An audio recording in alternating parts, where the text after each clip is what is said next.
लोग ये भी बोलते हैं वहाँ पे जाने के बाद धर्म बदल जाता है। नहीं, लोग जो कहते हैं वो गलत कहते हैं, धर्म नहीं बदल जाता, लोगों को चंगाई छुटकारा मिलता बताए तो लोग मतलब जो कोई सुनता था कि भैया राम कुमार चौधरी की तबीयत खराब है तो वहाँ बिना पैसा के सब लोग चले जाते थे कि ओझाई करते ये करते, बस यही बताते भैया इतना सामान लगेगा तो घर से पैसा ले लेते थे और सामान लेकर तो इधर। लेकिन हमको दिमाग में आया कि भाई अब हम इलाज कराएं। जब इलाज करने पहुंचे इलाहाबाद तो पूरा डॉक्टर ने जवाब दे दिए। मतलब जितनी भी जांचें होती हैं इलाहाबाद में जो मतलब पॉसिबल थी सब हमने जांच करवाया, उसमें कुछ मिले नहीं। हरियाणा गए वहाँ भी जांच करवाया, वहाँ भी कुछ मिला नहीं।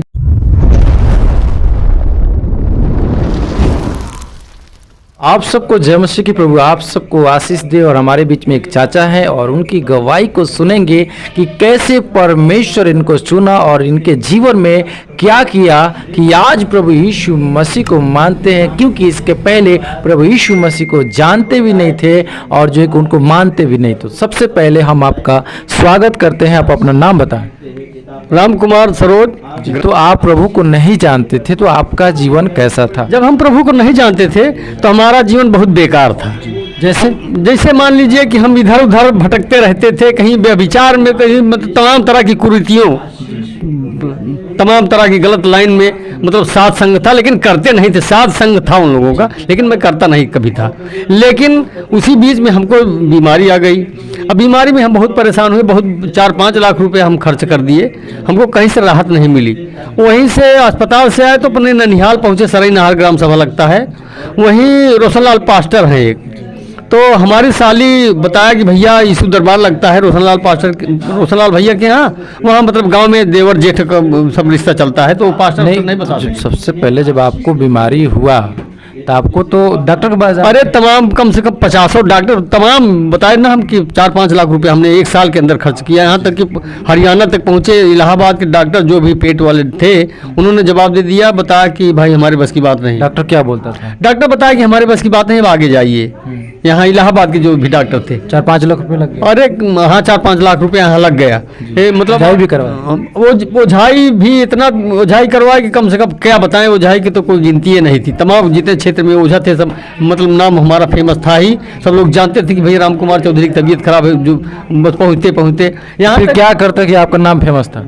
यहाँ भाई मतलब हम एक समाज सेवक थे, स्कूल में कर्मचारी थे और हमें एक बहुत बड़ा हमारे पास ज्ञान था जो कि हम सांसारिक जीवन में थे। क्या ज्ञान था बताइएगा तभी तो लोग बता रहे हैं कि हम मतलब रामायण पार्टी और लोकगीत गाने का हमको बड़ा शौक था, उस धार्मिक थी मतलब उस सांसारिक जीवन में, तो उसमें हम उसी के कारण हमारा नाम बहुत चर्चित था। तो लोग मतलब जो कोई सुनता था कि भैया राम कुमार चौधरी की तबीयत खराब है तो वहाँ बिना पैसा के सब लोग चले जाते थे कि ओझाई करते ये करते, बस यही बताते भैया इतना सामान लगेगा तो घर से पैसा ले लेते थे और सामान लेकर तो इधर। लेकिन हमको दिमाग में आया कि भाई अब हम इलाज कराएं। जब इलाज करने पहुंचे इलाहाबाद तो पूरा डॉक्टर ने जवाब दे दिए। मतलब जितनी भी जांचें होती हैं इलाहाबाद में जो मतलब पॉसिबल थी सब हमने जांच करवाया, उसमें कुछ मिले नहीं।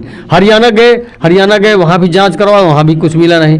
उसके बाद फिर चले आए घर से फिर अचानक तबीयत ऐसे खराब हुई तो फिर प्राची हॉस्पिटल में भर्ती हुए। वहाँ से तो हमारे दिमाग में आया कि नहीं हमको नहीं ठीक होना, अब हम मर जाएंगे।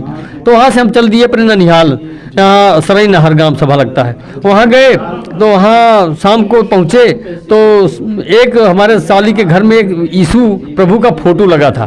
तो हम जब उसके दरवाजे पे घुसने लगे तो उस फोटो को हमने देखा, उस फोटो से हमने प्रणाम किया।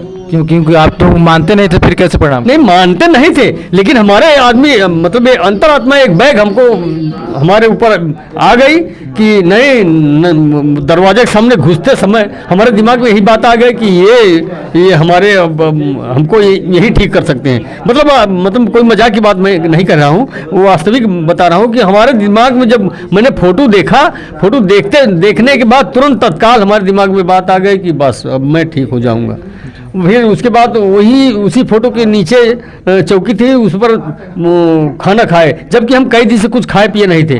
खाना खाने लगे तो मछली थी, मछली और जहाँ तक कि हम एक रोटी नहीं, मतलब एक कौर नहीं खाते थे, 2 रोटी और कम से कम आप समझ लिए कि कम से कम 100-150 ग्राम मछली खा गए। उसके बाद पानी पिए, फिर आराम से लेटे तो हमारी साली बताने लगी, जीजा बहुत दवाई करवाए, आप बहुत ओझाई करवाए, अब एक सलाह मैं बताती हूँ। मैंने कहा कि बताइए। उसने कहा कि यहाँ पियरिया में रोशन लाल के यहाँ यीशु दरबार लगता है, वहीं चलो। तो हमने कहा कि अब हम तो भाई जब हम प्रचलित हैं तो लोग तब जानते होंगे, तो सब लोग वहाँ के भी हमको जानते हैं। तो रोशनलाल भाई को खबर मिला कि राम कुमार चौधरी वहाँ आए हैं, तो रोशनलाल को लोग बताए, तो रोशनलाल भाई अपने आप चल करके हमारे पास आए। मैं बैठा था चारपाई पर, तो वहाँ दुआ सलाम हुआ। उसके बाद बताया भैया क्या तकलीफ, मैंने बताया भैया ऐसी तकलीफ है, मैं दवा ववा करते करते हार गया, ओझाई करते करते हार गया, अब मुझको बचाना नहीं है।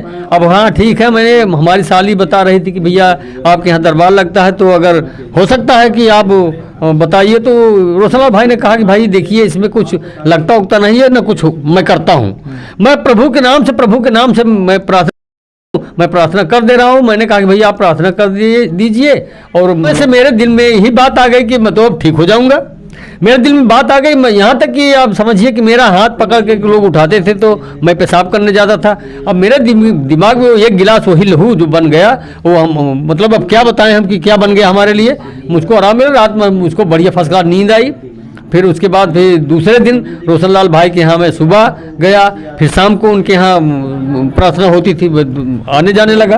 उसके बाद हमारे दिल में बात आ गई कि नहीं, तमाम जो मानता मन्नत मैंने मांगी थी, तमाम घर वालों ने कहा कि तमाम लोग बता रहे, हमने कहा कि कुछ नहीं करूँगा, मैं प्रभु को मानूंगा।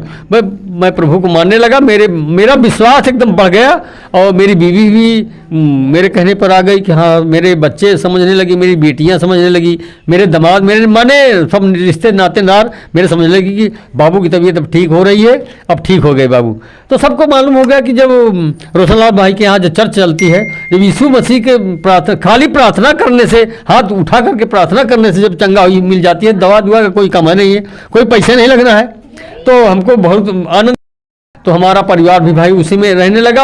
आप अभी कोई बीमारी नहीं है आपको? कोई बीमारी नहीं हमको, ना हमारे घर में कोई बीमारी है। आप बिल्कुल सही है, एकदम सही। तो बहुत सारे लोग आपको देख रहा है और आज ये भी बोलता है, इल्जाम लगाता है कि वहाँ पे पैसा भी मिलता नहीं। जो लोग कहते हैं पैसा मिल रहा है कि पैसा दिया जा रहा है, कहाँ, ये तो गलत बात है। हमको न मैं मुझको कहीं पैसा देना पड़ता है, न कहीं मिलता है। मिले कहाँ से, क्या हम किसी का जेब तो काटेंगे नहीं।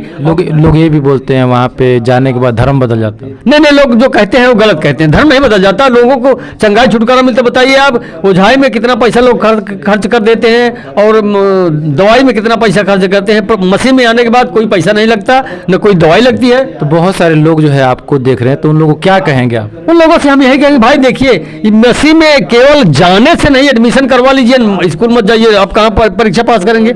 आप एडमिशन करवाइए तो आप भी पढ़ाई करिए।